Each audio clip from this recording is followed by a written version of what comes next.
Ya semua, perkenalkan nama saya Renggo pertama. Saya dari program studi Teknik Informatika dari Universitas Kristen Satya Wacana. Pada kesempatan kali ini saya akan sedikit menjelaskan tentang Application Programming Interface atau yang bisa disebut dengan API. API merupakan kepanjangan dari Application Programming Interface. Kata aplikasi pada API merujuk pada perangkat lunak dengan fungsi yang berbeda. Kata antarmuka dapat diartikan sebagai kontrak layanan antar dua aplikasi. Kontrak ini menjelaskan cara keduanya saling berkomunikasi dengan menggunakan permintaan dan respon. Adapun bagaimana cara kerja API yaitu, arsitektur API biasanya dijelaskan dalam kaitannya dengan klien dan server. Aplikasi yang mengirimkan permintaan disebut sebagai klien, dan aplikasi yang mengirimkan respon disebut dengan server. Berdasarkan waktu dan alasan pembuatannya, terdapat 4 cara kerja API. Yang pertama, API SOAP. API ini menggunakan Simple Object Access Protocol. Klien dan server saling bertukar pesan menggunakan XML. API yang kurang fleksibel ini populer di masa lalu. Yang kedua ada API RCP. API ini disebut sebagai panggilan prosedur jarak jauh atau Remote Produce Call. Klien menjalankan fungsi atau prosedur pada server, dan server akan mengirimkan output kembali kepada klien. Dan yang ketiga ada API WebSocket. API WebSocket adalah pengembangan API web modern lainnya yang menggunakan objek JSON untuk meneruskan data.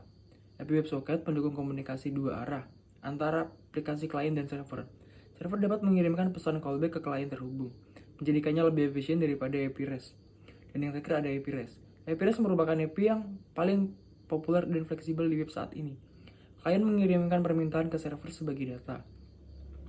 Server akan menggunakan input klien untuk memulai fungsi internal dan membagikan data output ke klien.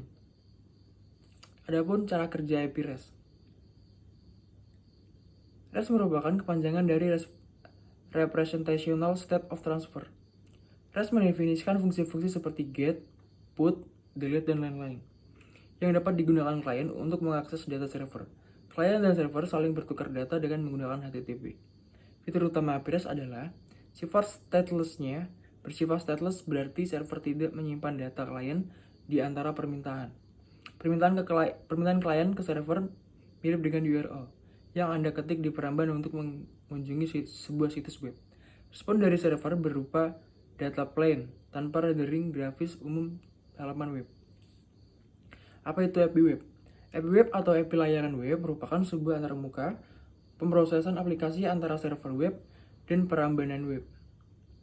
Semua layanan web merupakan API, tetapi tidak semua API merupakan layanan web.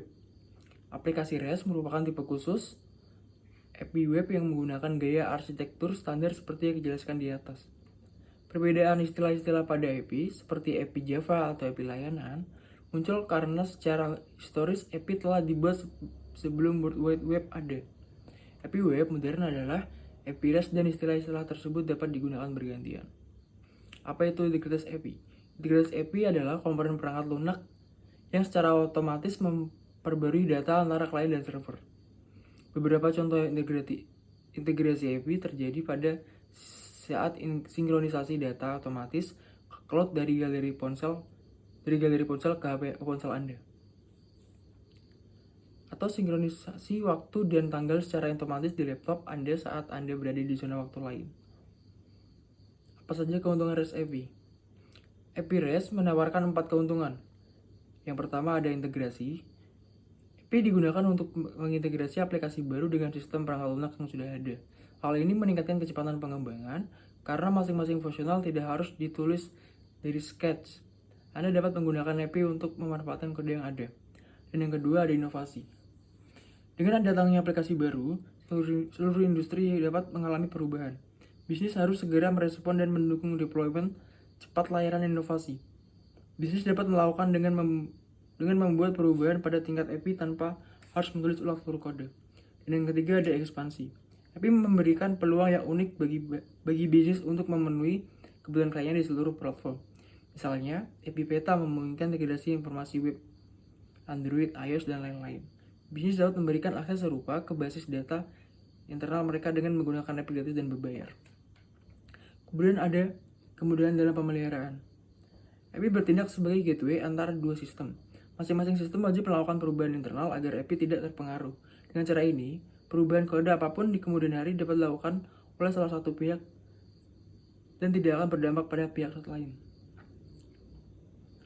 Apa saja tipe yang dimiliki API?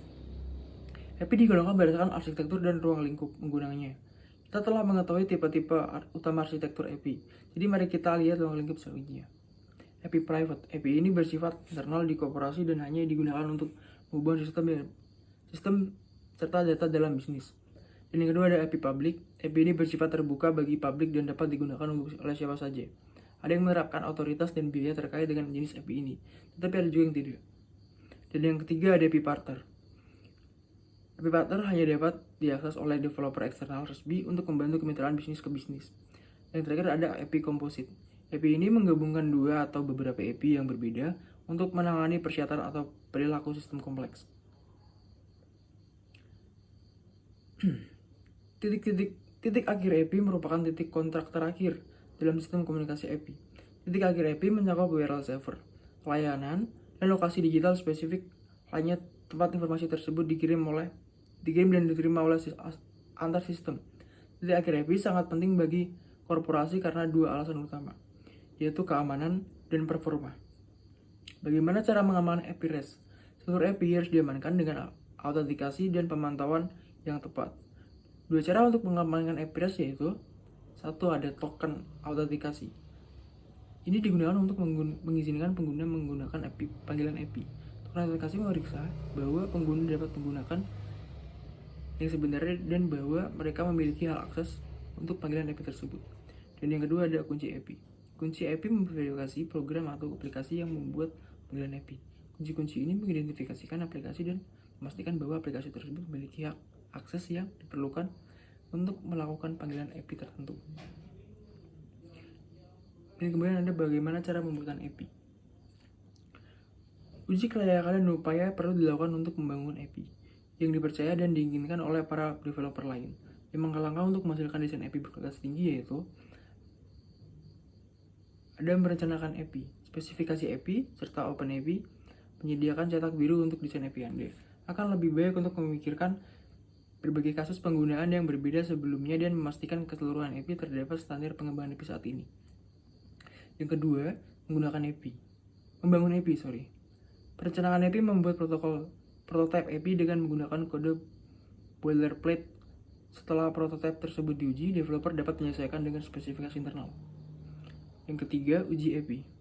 Pengujian API sama seperti pengujian perangkat lunak, serta harus dilakukan untuk mencegah adanya bug serta kerusakan. Yang keempat, ada mendokumentasikan API. Meskipun API cukup mudah dipahami, mendokumentasikan API digunakan sebagai panduan untuk meningkatkan kegunaan. API yang terdokumentasi dengan baik, yang menawarkan berbagai fungsi dan kasus penggunaan. Dan yang terakhir ada memasarkan API. Sama seperti Amazon yang merupakan lokasi pemerintah, lokasi API dapat digunakan developer untuk membeli dan menjual API. Mencantumkan API dan dapat memungkinkan Anda untuk memonetize-nya. Demikian penjelasan saya tentang API